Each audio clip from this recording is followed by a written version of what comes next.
doing, folks? In this episode today, I'm joined by former Canadian national team head coach Rob Kober and former U.S. ski team coach Bryan Zemba. And we discuss this past year's mogul season. We go through, touch on the World Cup, a little bit of the domestic national teams, and just kind of give our thoughts overall on the season and expectations for what's coming up next. Really fun to have these guys on. I really appreciate them taking the time and being able to talk a little bit of shop and chat a little bit about mogul skiing. I hope you folks enjoy, and please make sure to like, share, and subscribe. Thanks. Boom goes the dynamite. Gentlemen, thank you for taking the time. It's going to be fun to catch up, talk a little bit of mogul skiing and how the whole season went. How's everybody doing? Good. Yeah. Yeah, good. Yeah, thank you, Bobby. Yeah. Thanks for having me, Bobby. I literally walked into this one. Walked in, he got a good day of skiing in, he's out on a little vacation time, and it's like, hey, let's talk a little bit of mogul skiing. And Rob, thank you for taking the time. Appreciate it. We might have I think Emerson might be dropping in, Emerson Smith. We'll see if he's able to take the time. I know he's running a little electric. He's got some housing plans going on, so but figured it's been a little bit and be good to just kind of touch on the season. I know kind of texted back and forth and kind of caught up with all you guys a few times during the season. I was on the road a bunch, had a lot of fun this year, and I just figured it would be good to get together and kind of just talk on overall thoughts of the season. And yeah.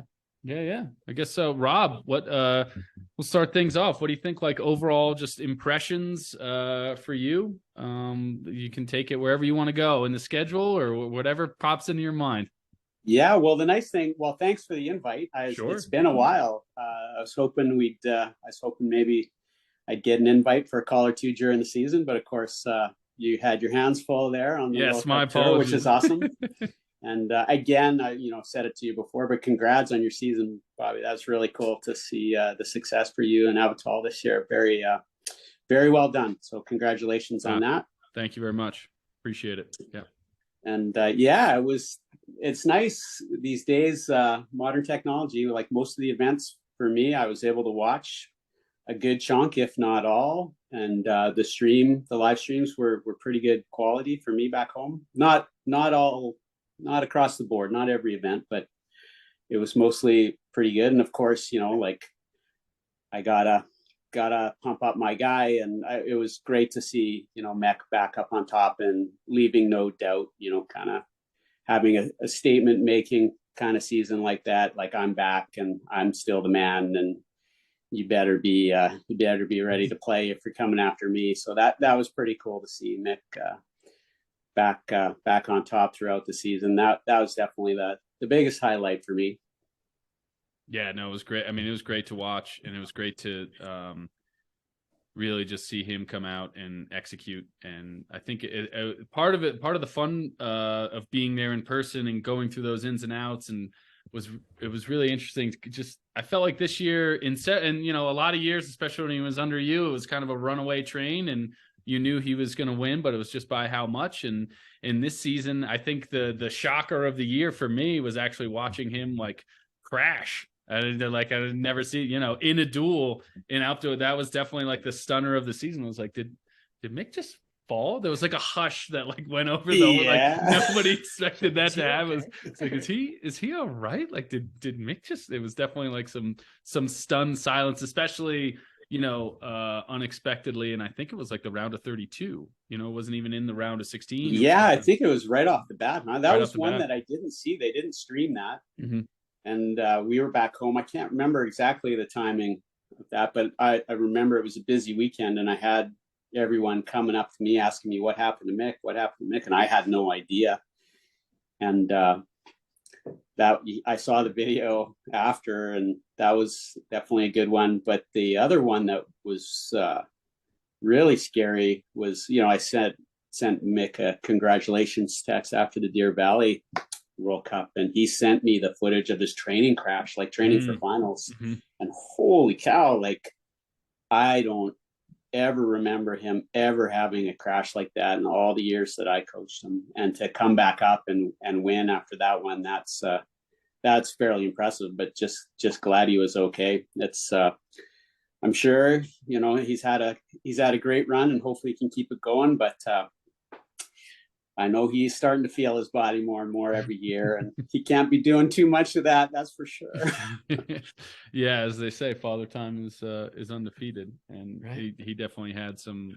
Yeah, I remember that crash too. I mean, him and Matt Graham. I mean, Matt, who had a fantastic year, but he definitely took a little bit of a shot, and I think his was like the beginning of training for duels at Deer Valley, and he came out and skied really well.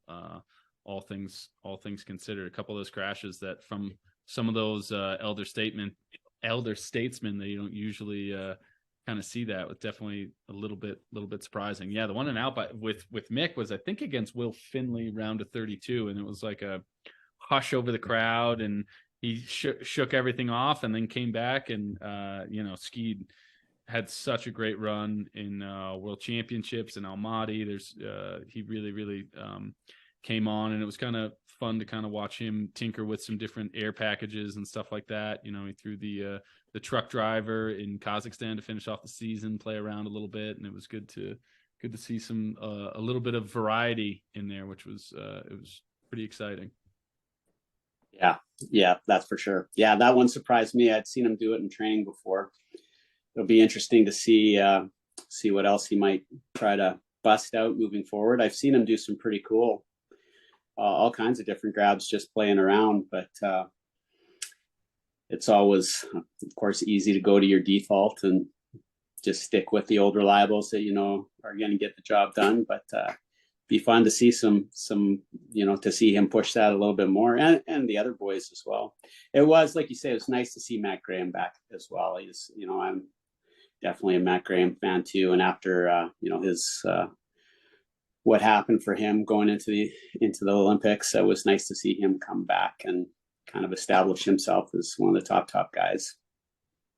Yeah, no, it was great. He really skied fantastic all year. You could kind of see him building, and I never thought I'd see somebody ski champion that fast. His super finals run was pretty damn impressive, coming down champion. That was an awesome run, and then he just kind of kept that momentum going into World Championships, and 2 medals there, finished the season, snuck right into second in the world there. And it was great to watch and kind of be a part of, from the coaching aspect. And it was super fun to watch him and Pete kind of work together. And I'm excited for what the future is going to be. I think the future's bright. So yeah, that was really a lot of fun. I think it would, the other thing that was interesting, kind of, and I'm curious to get your both of your feedback on it. It seemed like there was a little bit of difference this year in duels, now that it was like really a part, it's officially in on the Olympics and everything else. Duels Day definitely seemed to have a little bit of a different tone to it, at least for other years that I've kind of been a part of at Deer Valley. And obviously this is my first full year going all the different stops, but it was definitely, I thought there was a different feel to Duels Day for sure. Yeah. Yeah, interesting. I didn't necessarily sense that as much. I guess I wasn't, just being kind of removed from the sport now. I definitely didn't clue into that. It was nice to see all the duels. I still, I am psyched that duels is on the Olympic slate now. That is for sure. That is good news. But I'm a little more, I guess, guarded in my enthusiasm. It's interesting. There's still, like, for me, a lot of question marks about duels, and duels are always fun in the moment, but especially as a coach, I guess more as a coach than as a fan. But it's fun in the moment, but you go home and you kind of watch the video and you evaluate your days. And I never felt good about duels. It's always like a lot of risk. You always feel like you kind of got out lucky. You got out of the day unscathed. You felt lucky. And then you look at the quality of skiing. It's like, oh my God, what all the work we did all last summer. And like, it's like all right out the window. It's like, God. But it is fun. It is a fun event. It will be ultimately good for the sport, but there's definitely some fundamental flaws in the discipline that we need to watch out for. And I may be in the minority. I know there are lots of flaws, lots of bugs, and lots of hiccups with the scoring program with that format that was tried for a few years. But I kind of like that. Part of me thought that there was definitely some value in trying to do it that way. Maybe it was more complicated than it was worth. Maybe it is a better strategy to keep it simple and go like the old way, but there's a lot of flaws in the old way. And fundamentally, at the end of the day, for the judges, you really can't watch two things at once. So it's just kind of one of those fundamental flaws in the nature of the sport that I just don't know how we get around. But hopefully nothing really bites us in the butt as a sport on the Olympic stage when everybody's watching, like at that biggest moment, and there's some obvious blunder, like the wrong guy, clearly the wrong guy wins. And unfortunately, you know, a judge sport, but still that would be a shame. That would be a shame. It seems to happen from time to time, maybe a little more often than it should. So, well, it's one of those things, and I'm curious, like, how the scoring should be on that. And I've had a few different like conversations, and because one of the interesting things, like watching throughout the season and how, you know, if you're going off that 35-point system, how does it work if you're going to go, okay, somebody's doing double full 10 and you're doing full to like back X, and how much is that? How many points do you get for, if you're a judge and you're giving out your 5 points, how many points should be just straight DD, whether it's a garbage double full N10, they're still doing that DD, or like, you know, it's kind of one of those things of how do you factor that in? Because clearly if you're going double full 10, someone else is doing a full to like a back X, and they beat you by 2 seconds, they get 5 time points or whatever it is, yet you're executing much more difficult tricks. Like, I don't know. What do you guys think? That's a super good question. Super good question. Back before, when I was coaching for Canada, you know, before they started messing around with that other format, when it's out of 35 points, it depended for sure. It was case by case, and depending on who you're up against and what their strengths were. But in general, it'd be just keep it simple, go big, try to ski away clean, and keep it simple, because even if you lose the air, there's only 2 air judges, and you're going to lose 3-2. Like, unless you really blow it, they're not going to go 4-1. So you're only giving away 2 points, and you'll get it back on turns. If you're faster than your opponent, you're going to get the speed. And so, you know, keep it simple. It makes no sense unless they start like, if they really reward the DD in combination with quality, and they start to give out more 4-1s. They just don't do that. You know, they're scared. The judges are scared. They don't want to get yelled at. So 3-2 is just easy. It's safe. And yeah, I wonder what sort of stipulations maybe they'd have to add into it if there is like a clear difference in DD of like, okay, like it's kind of like if you get into the pie chart discussion, like, oh, well, it was this, so the highest I can give is this score. Like, right. Okay, like this individual did this for airs and you did this, like the most air points I can give you is this. If the discrepancy is that big, like who knows what they might write into the rules that could maybe be a solution, but also be a can of worms as well. But what is it? Mogul skiing, but a daily. You'll always run into a daily can of worms when it comes to that's true. It comes to the judges. If you ask, depending on who you ask, someone will tell you it was great today or it sucked. So that's one of the joys and one of the downfalls of what we do. So it is cool to hear though, from your perspective, going back a little bit, that everyone's showing up with a little bit more intensity and sense of competitiveness for the duels day. Like, okay, this is like, right? Like some people would show up and be like, oh, like I hate duels day. Like it doesn't mean anything. Like, well, now it means something. Like, so it is cool that they're taking it a little bit more seriously than what you were seeing from your perspective being out on the tour. At least that's what, I mean, it's definitely, you know, now that there's going to be real hardware and it's its own tour again, like, you know, first time since 2003 that it's kind of back to its own tour. So I think it'll be, there's more to play for, and it's not kind of a throwaway. I'm curious how much that strategy and everything else will change with that. So idea had kind of shuffled around just for duels, just to throw it out there, that I thought could be interesting. And it's kind of just, what if you based it all off of time? So like first one crosses the line, and it's depending on what the time is there.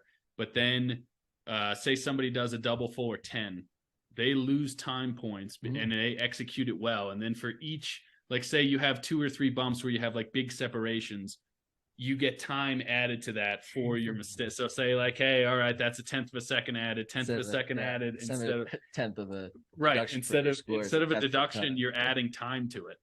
And then like, okay, you're doing a bigger, you do like a 14 on the top air, you lose, even though it takes you more time to do it, you execute it well, your time gets decreased. And it's just something to throw out there. I was kind of, it's like, you know, just a little different. So you kind of take it a little bit more out of the judge's hands and you can play around. I don't know. I like that, Bobby. We, you know, back in the day, some of the old coaches, judges meetings that used to happen on the tour, like when people were just kind of brainstorming and throwing those kind of ideas out. I like that kind of thinking. The devil's in the details, of course. You'd have to kind of figure it out to make sure that it was fair. But I think, you know, extra 5 seconds to do like 14, 10 on top, 14 on bottom, just like really milking the middle section, like looking like Cordell coming down, like, oh wow, like putting on a PSIA clinic. But for me, like when you go head to head, even if one guy's maybe a little bit better technically, but the opponent, maybe he's not quite as good technically, but there's close and there's no big mistakes to separate them, the guy that crosses the finish line first should win for me. Otherwise, why are we doing duels? Right. What's the point? Yeah. So I think there should be more emphasis on speed, and maybe with some harsher consequences for, you know, noticeable breaks, noticeable mistakes. But yeah, I like that concept. Like put more on the speed. I mean, how do you put more on the speed but get rid of the chooch? that is a tough one. But there is like part of that is an art. There is a part of that is an art, and you watch some of it and you're like, oh my God, like I cannot believe that person is able to do that from that position. You know, Philip had a few, you know, fourth in the world, rookie of the year, unbelievable season for him, kind of certainly announced his presence, but that was some wild stuff on his end, and him dueling Mick and just watching some of those where that bottom air is like, dude, you have no business going upside down right now. Doing this right now, and right to his feet, and just like, yep. That is a problem that needs to be solved. And you know, it's smart for the kids to do it. Like it's a good strategy. You have to play the game. You know, the way things are kind of working these days, if you want to be on the box, you got to play the game, and we need to figure a way out of that kind of bad habit, especially like for live TV, showing the side angle of those jumps. Like it is kind of embarrassing now. Like it was when guys first started doing that stuff, it was kind of fun. It was, you know, like a neat trick, a fun way to get an advantage. Yeah. But now that everybody's doing it every single time, and the TV cameras are on that side view, it's embarrassing. We need to figure our way out of that one.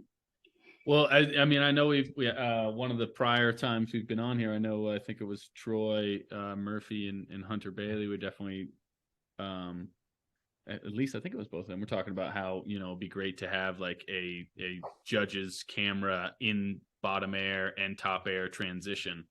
And, you know, they get one view maybe after the run to be able to see like, okay, how good was your takeoff? And then maybe be able to see a little bit more of that amplitude.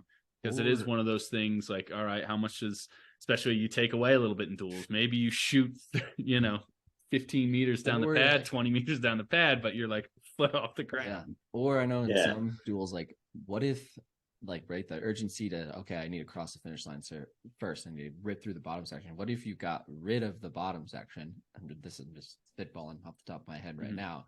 And like, okay, I can go big on this bottom air. I can like show off a high DD trick because I'm not racing to the finish, like not trying to get through the bottom section, like, or make the bottom section longer. Or make the bottom section 35 turns.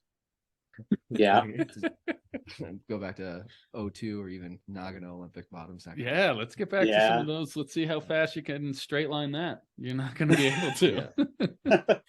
Yeah, that's interesting. Like that came up, I know, a few times in recent years, just talking to other coaches. And I think maybe, you know, definitely I'm trying to minimize my social media time these days, but I saw John Dowling has some interesting ideas that he puts on his Facebook thread there, and I think he laid out something along those lines with the longer bottom sections. And I've heard other guys say that before, and part of me really likes that idea, but I also remember, like, you go back, you can probably even find some pretty funny examples on YouTube of, back in the day, like, for sure the courses were different animals back then, but those long bottom sections were kind of embarrassing for our sport too, in the same way that some of the bottom airs are now. Like, you just saw a lot of really crappy skiing for a longer amount of time with those longer bottom sections. Guys just trying to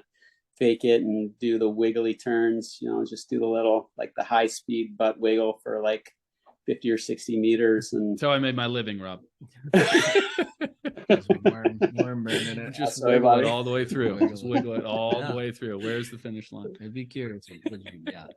Would the skiing be better with longer bottom sections, or would athletes think, if there was no bottom section, okay, I'm going to take more time to set up for a big bottom air? Mm-hmm. Well, I think it's it could be the fun thing about, at least you would say, like, the World Cup Tour. Like, okay, it doesn't have to be every event. Why not one event you have a really long bottom section, and then another one you have a bunch that are normal, but that the couple of events they did, like, to Brian's suggestion there, like, they did that for the 2012 maybe. Didn't they always do it when they were doing duels in Russia? Like, on the scaffolding, there was always no, like, the section. Scaffolding event, there was no bottom, but in France too. They did it. World Cup finals that one year. They tried that idea in France for World Cup finals. It would be interesting to retry that concept, but with a more mogul-like bottom air still, instead of what they tried to do. Even on the scaffolding to a certain degree, the Moscow World Cup finals, you overbuild this great big table on the bottom air, and then there's no moguls at the end. But what happened in France in particular was that the table was so big, like, the girls couldn't even make the landing. The girls, World Cup girls, there's only a couple of girls that even made the landing, and the guys had to go so fast. They had to ski so straight and so fast to get that air that it was dangerous. Like, if you made it off the jump, you're going to be okay. But if you took an edge and fell down when you're trying to go, guys are skiing like 15 meters per second into that bottom air just to make the landing. And you take an edge and go down hard. And then, of course, for live TV, it starts, training's always when it's soft, nice spring skiing. But then, okay, it's TV time now. So we got to start this at 8 o'clock, and it's still like super crusty, rock hard. You take an edge, like, kids will get hurt. But I think you could do, like, that concept again, like Brian's suggesting, but with a more normal kind of mogul bottom air. It would be interesting to kind of retry that just and see, maybe there's other flaws that we're not thinking of, but it would be worth the experiment, I think.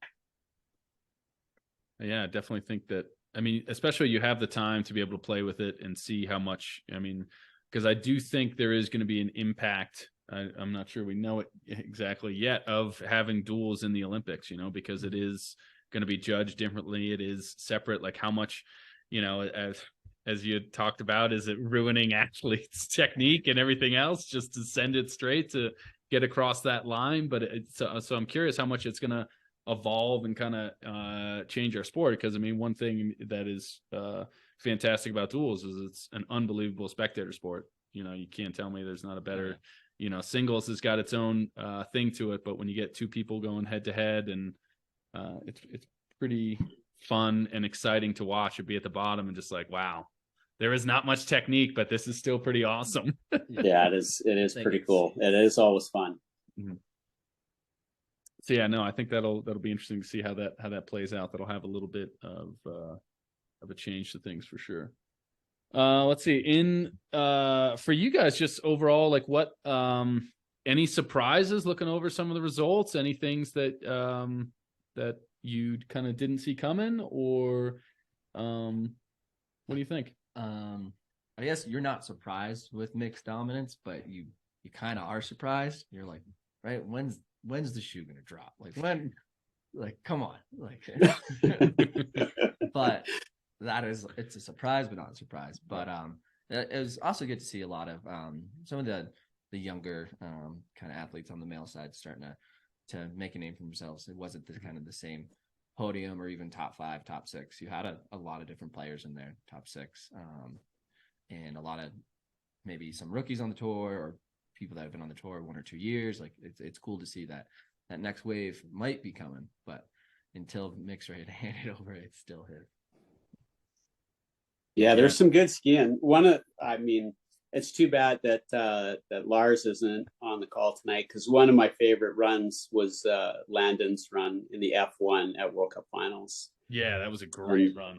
That was special. That was a special performance, and it was nice to see that kid finally figure it out. I was able to watch him ski here at Apex for the NORAM, and for sure with him, you sit there and train, you're like, oh, this kid's got it. Like this. It was cool to see. Yeah, put it together in that run.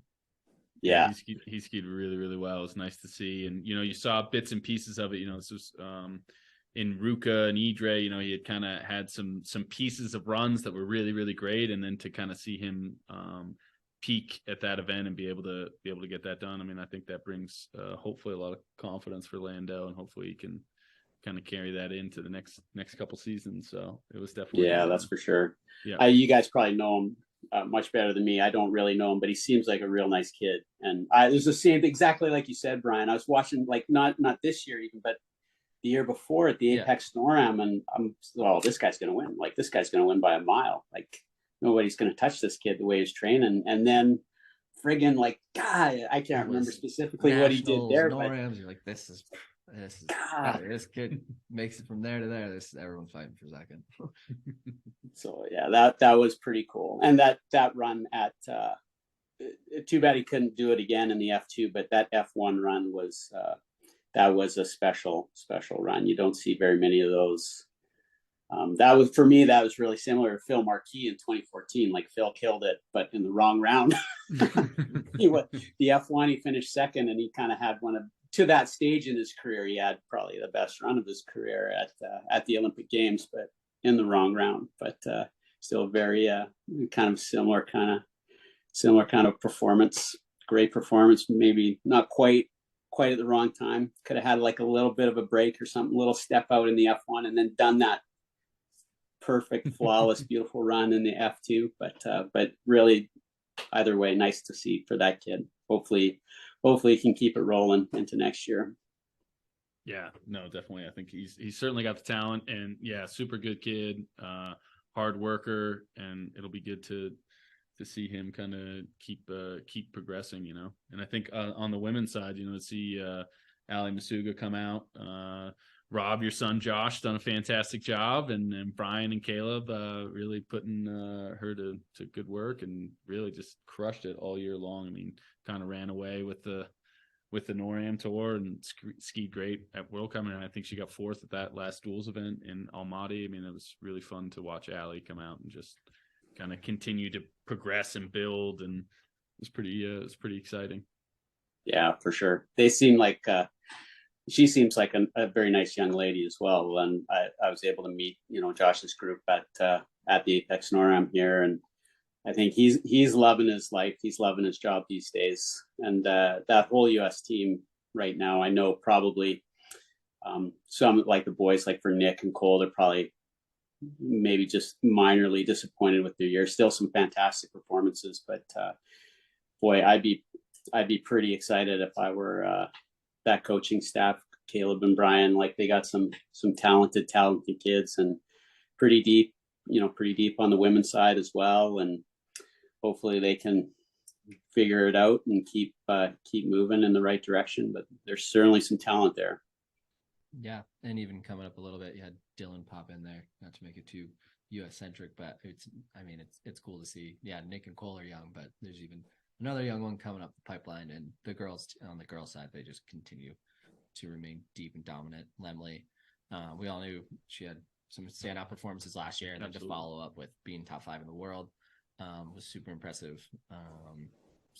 And then talk about dominance when Jakara's on. She's she's. I know it didn't work out for her at World Champs, but when she's on, she's one too. Like, oh, I'm still in Perrine, like those two. Yeah, we'll hand it over when we're ready, but it's those two.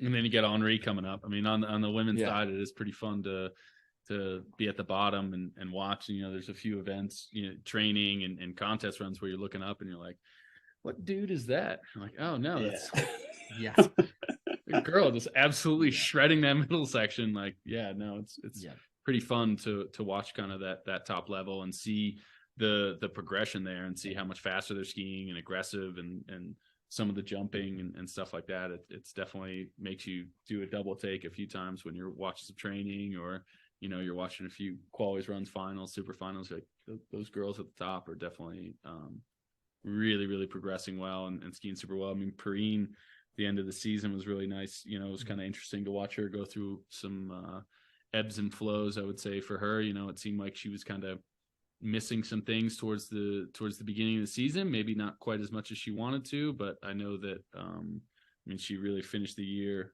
super, super well. And I know from talking to Hannah a little bit earlier in the season, Kearney, she had interviewed Perrine about, you know, for one of the events or whatever, and because I believe she was doing commentary for NBC or CNBC, something like that, and she was just saying that Perrine was really trying to peak for World Championships. You know, she was really trying to build for obviously that big event, and she definitely went in and ran away with it. You know, it was pretty fun to watch.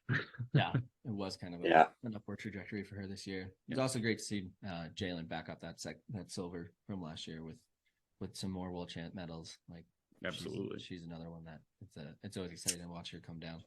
And one of the new exciting ones was definitely Philip from Mm-hmm. He definitely put everyone on notice on the Europa Cup tour last year, and to make the jump from Europa Cup to World Cup and have some success. There's another team that like, oh, Walter's young, but guess what? I mean, we still even make him younger and good. So did you watch him you saw him in Europa Cup? I was over there for a couple World Cups Europa Cups last year, and at 2 events, and he walked away with some hardware. And even in the event kind of right after the Olympics when Walter won, there was a duels event in downtown Stockholm, and he was taking them down left and right. All those boys I'm sure they were a little bit tired, and, you know, maybe for more than one reason, coming straight from the Olympics and having to ski a downtown duels event, but still he kind of put the world on notice and followed it up this year. Yeah, those guys are doing a good job. They're you know, one thing that was a nice surprise for me, I had heard just kind of through the grapevine that Lasse was retiring, and so it was a nice surprise to see him in the start gate with some of his skiers. And you know, those guys, him and Harold, they're doing a good job with that Swedish team. They have a good team dynamic, and those guys work hard. They're pretty fearless, and I think there's a few other of those Swedish kids that they're going to be in the game in a few years. And they're definitely a team that have some guys that are kind of semi under the radar, and then all of a sudden, boom, just kids like this. Is it Philip? I can't. Philip. Gravens? Yep. Gravenfors. I think Gravenfors, right? Gravenfors. Yep. He's pretty rough around the edges still, but a couple more years just to really clean things up, and he could be pretty darn good. And then Albin Holmgren, I think I think Albin, he got a podium last year, but I think he got hurt and wasn't able. And then I think Ludwig retired. He kind of hurt himself in Ruka early this year, kind of battled through some stuff, and I think finally Albin's older brother too retired maybe after last season. Emil, I think, but he's on the coaching staff too. His father, and super good dude. And Felix, I think, is coaching for Sweden too. Olofsson. I think so. So, you know, hey man, you were asking me. Yeah, you would know. What are you asking? So I didn't see him at any of the World, but I'm pretty sure I think he's coaching maybe the development team or something like that. I think he's around. But that team's it's fun those guys are fun to watch, Harold and Lasse. And I think Lasse's got to be coming back, right? Yeah. I think if he was in there this year, he'll be in there for at least the next 3 years still. And Walter was able to get, for Walter, he had a fantastic year, especially considering I think he broke his arm and kind of missed the first couple events and kind of missed some of that preseason training before Ruka, and then really started to come on strong towards the end of the season. Got his first World Cup win in I think it was Val St. Côme, but he got his first win. Right, that's right. Yeah. He, obviously he's got that gold medal, but he finally got his first World Cup victory, and that was kind of also in hostile territory. Yeah, yes, hostile territory. To take Mick down in the final like that I didn't specifically talk to Mick about that, but that must have stung a little bit. That's happened before. I remember being in Treblanc when Akuma won, and that was like, oh well, that was a curveball we didn't see coming, but exciting nonetheless. Yeah, no, yeah. for sure. Akuma was an interesting one too. Like for sure, he had some great performances, but consistency eluded him, and I feel like he must have been managing some injuries. Maybe a little bit, Bobby. I think he had a couple like nagging things, but I mean, it was really just kind of trying to get, as you say, like some of that consistency. I mean, some of his runs that you just saw in training or qualify, I mean, you were just like, damn, like that is just unbelievable. I mean, some of his training runs from World Championships, you're like, okay, if he's going to consistently do this, it was like, look out, world. He put everybody on notice with I think it was like either first or second run of the first training at World Championships. He went like, double full to like 10. It was just like, he is a freak. Like we were in Whistler last year and he was doing left and right side 10s, and you're like, what? Like, yeah. Just out crazy. having fun, Yeah, out loving it for sure. There's no question, definitely the passion, and it's always fun. Yeah, to he watch him. He is a bit of a freak, and I saw some of that stuff. I remember the kids were talking about it, and I was in Whistler for a few days there too, and kids were talking about it, and I was kind of watching, kind of trying to look over there, and I never did see any of that stuff, but boy, the Instagram post he put from jumping down at the Olympic Park down there. Oh yeah. That. I didn't like that one. I don't like to see that. That one, that was dumb. If you want to be the world champion, you don't do that again, because you're lucky that you walked out of the pool on your own on that day. Like, you're too good to be messing around, like trying to do like a friggin' quintuple off the aerials jump like that. You're just asking for it. That's too much. If I'm Yanne, if I'm his coach, you're riding the bench for a couple weeks, pal. I don't care if you're friggin' Akuma or Wayne Gretzky or whoever. You're riding like that's. I didn't like to see that one. That's risking too much. Yeah, no. Maybe that's me being the grumpy old man on the panel here, but that's too much for me. As long as he got out of the pool all right and everything, but it was definitely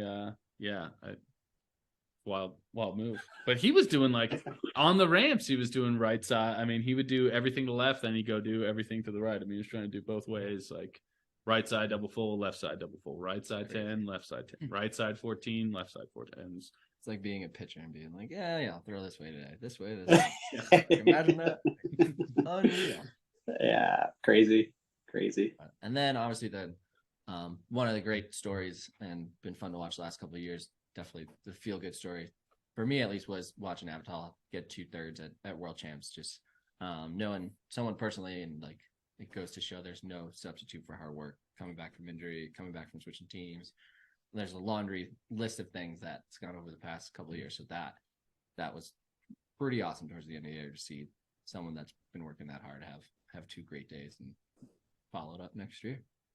Yeah, definitely good. It was fun way to end the season for her. She definitely peaked, and hopefully keep working hard, and there's going to be more hardware. At least that's the plan. Yeah, you guys have to ask her coach. Yeah. As a joke, I haven't slept on the couch too many times with her. Gotta ask her coach. Only a couple times, Yeah. No, it was definitely a good World Championships, and I thought that like overall the event in Georgia was run like super, super well. I thought the course, obviously having like no expectations, they didn't really have a test event or anything like that. And it definitely went pretty, I mean, it was smooth, course was good. And yeah, I thought everything kind of went off without a hitch. I thought, there were all the athletes liked the course. I don't think there was really too much like hemming and hawing about, like this top air is terrible, this bottom air is terrible. I mean, the course was pretty consistent, all the lines. And I think it's kind of interesting having that extra, the extra training thrown in there, which I know they have at the Olympics, they have it but I know in talking in the past with like Jeff Good, who used to be the former head coach for the US ski team, he talked about how there always used to be, you'd have like 4 or 5 days like at a course. So you could really go in. You used to be able to have like, training used to be a lot more than just like, okay, you have like 2 days, you get your runs in, you find your line, and then it's like go time. And they were moving on to the next place. So I think it's kind of interesting to find that little bit of difference in having like a little bit more training and what that can kind of do. I mean, I know, especially this past season, how tight the schedule. I mean, we had 4 World Cup events in about 10 days. So, I mean, in between Idrefjell and Alpe d'Huez, getting everybody home, TV schedule, all that stuff. I mean, that was definitely like a wild turnaround of travel, trying to not lose your ski bags, trying to not, I mean, it was like pretty that's tough. Wild. That's tough for the athletes and for the coaches to try to, I mean, make it from one event to the next. I think the Idre ended on a Sunday, and then training was Tuesday in France was the first day of training. So Monday was your travel day, then you trained the next 2 days and then competed. I mean, it was definitely like, you think of all the other sports and all the money that goes into it, all the time and preparation. I mean, obviously you guys know traveling and putting in that dedication into your athletes to be at their best and perform at their highest level for only such a small amount of events, there's 14, 12 events a year. And to have like that, this just seems like there's got to be a better solution. I'm all for more events and everything else and trying to grow the sport, but like, seems like there's got to be a better solution to that. Yeah, you do that Ruka to China flight with your fingers crossed the 14 hours that your shit's gonna make it on the other end, that's for sure. I hope my shit makes for it. sure. So there's so many variables that are out of your control, and at the same time, like your travel planning is almost as important as your on-hill coaching. Like for performance, it becomes such a critical factor. And when I was first hired with the Canadian team, like my first 4 years with Bobby Aldigari, it was there were still like most events had you show up and there's kind of unofficial training on the courses for a couple extra days. So you get extra training. And I think you wouldn't want to do that necessarily at every single event, but the kids are better prepared, and their evolution as skiers, especially your younger kids, like they're going to continue to develop and evolve as well, like with that extra training, as well as the courses themselves. Like so many courses now, they get catted in the night before. Yeah. And then, athletes are out there and you're trying to ski on these super square, messed up, totally unnatural contours. And, it's sort of, sometimes it sort of gets skied in by the time you have to compete, but sometimes like we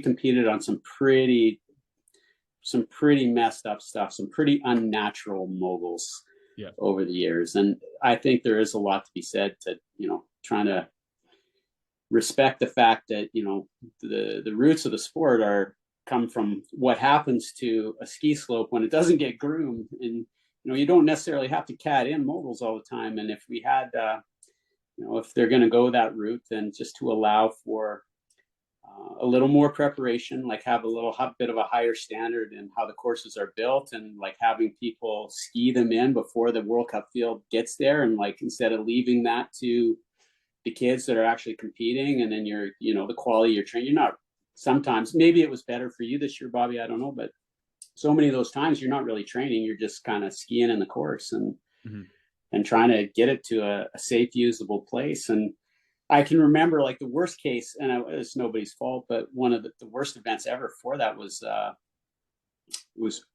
early in Mick's career. It was sometime after 2010, but Lake Placid World Cup, and they catted it in right before official training, and then the next day it was like -50 with a wind chill of -80. So the ski hill, of course, didn't open. So you lose the first day of training because it's too cold.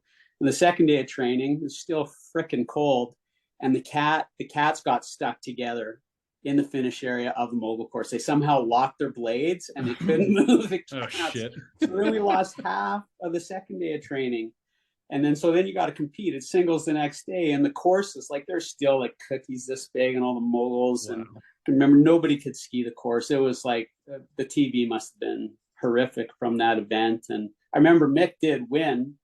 And it's still, Pat Deneen was probably the top US guy, and he's trying to ski his usual run. And you're just like, you guys know what it's like trying to ski a course when it's still like the cat's just been through, and then, people have barely gone through there with any shovels or any side slipping, and you're trying to ski a mogul course. It was kind of like that for a World Cup. And that's the extreme example, but, more care should be put into courses. So if they're going to be artificially built, like, at least have enough skier traffic on those courses beforehand, so that by the time the kids that are competing are actually on that course, it's going to have somewhat of a natural contour to the turns. Yeah.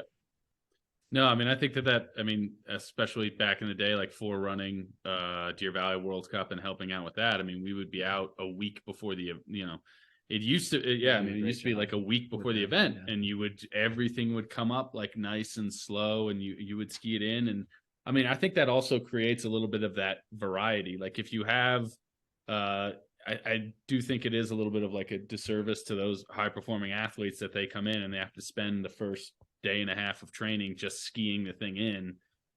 Even if you have a lower caliber of athlete, at least going through slowly, skiing it in, and maybe it throws in a double turn, or maybe it throws in a little bit of a change. I mean, at the end of the day, that is our sport. And if there are a couple of challenges you have to deal with, then, the best skiers are going to be able to adapt or switch lines, or that's part of the challenges that happen. But I feel like going out through the season, there definitely was, each course was like, they want it to be perfect. So it's like, okay, we'll put the bumps in, let all the athletes ski it. So it's only World Cup athletes are getting to touch the course and skiing it in.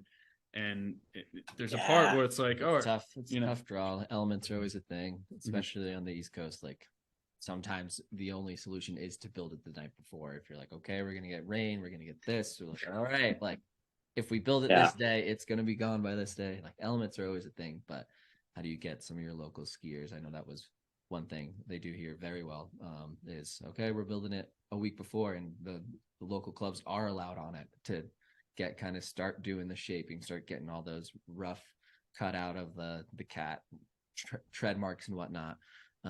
So how to do that, I guess.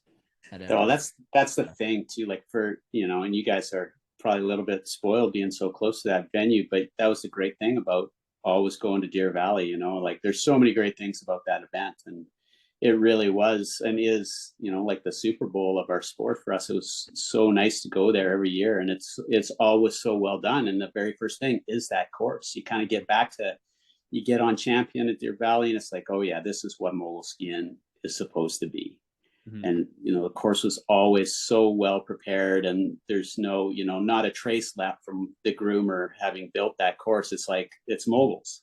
Yeah. And it's, people have skied them, it's been skied in, and you get there and it's like, maybe not perfect every year. Like there's always, like Bryan's saying, like there's always stuff beyond your control with the weather, but by and large, they've got it figured out at Deer Valley. And it was such a pleasure for the athletes to get to a course like that and just show up and, be on that stage and just get to work.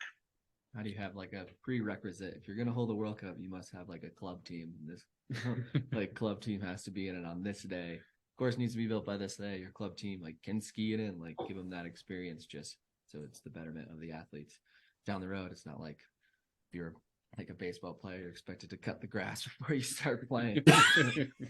Exactly. Hey, we were talking a little bit. You gotta throw some gas in there.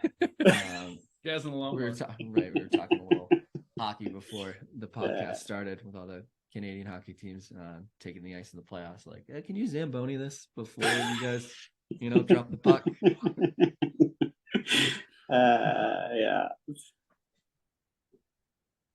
Speaking of, I know we got some hockey, we got some things to get to. So, but it was good to at least get the band back together, catch up a little bit, and talk a little bit of mogul skiing. Picks.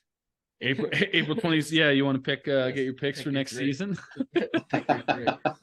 No, I think maybe in the fall. We'll let some things kind of settle out a little bit more. But any final thoughts just about through over the whole season that we kind of haven't touched on, men's, women's side before we depart? Also, Mr. Zemba? Be interesting to see the evolution of duels, how that continues to go. I know at Junior Worlds they ended with a team duels event, so that was kind of cool to see, and see what that may transpire to in the World Cup. And then, will the shoe drop for some of the top dogs? When will the next kind of wave start? When will it start evening out?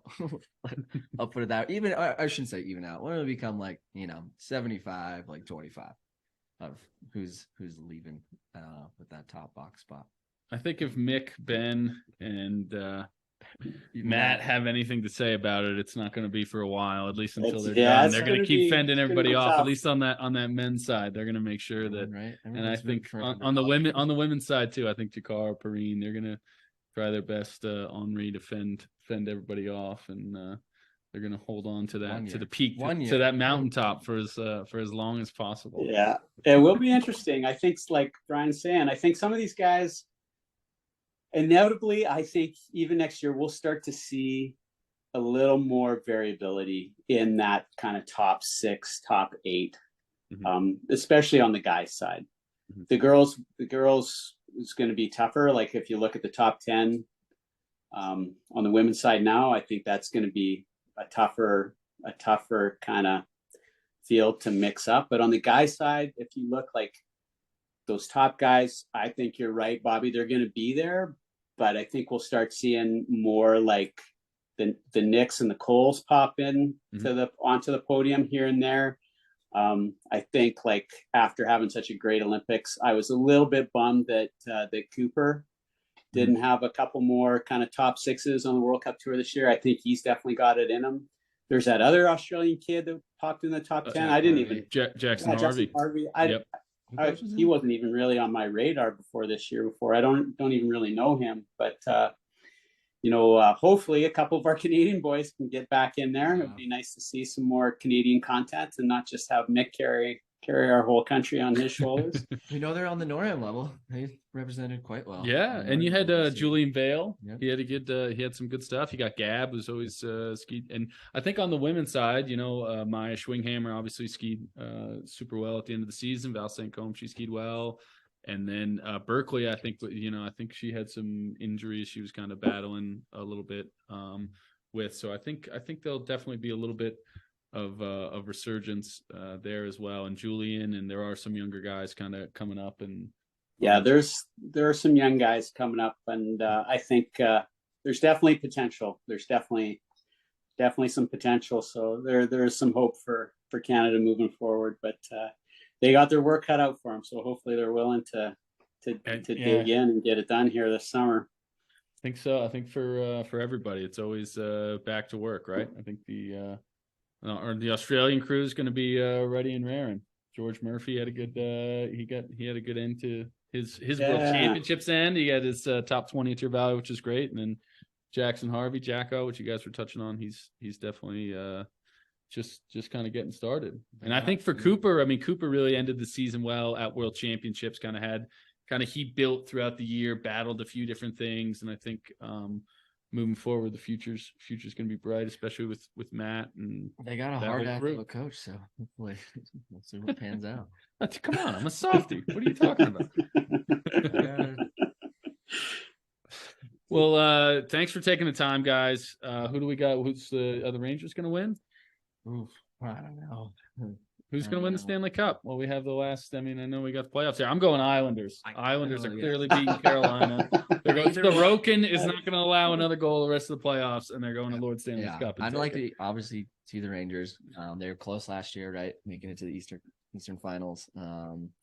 And if not them, then a Canadian team. Like, doesn't matter, but like it's about time. Like, Edmonton looks I'm sick of seeing like a Florida team win hockey. I know. Like, come That's on. rough. Like, I don't think it's going to be a Florida team this year. No. If I'm betting, I think I'm still going to put my money on the Bruins this year. that would be my but, third, like just to see that type of season. My heart is with Yeah. the Oilers for sure. My heart is with the Oilers.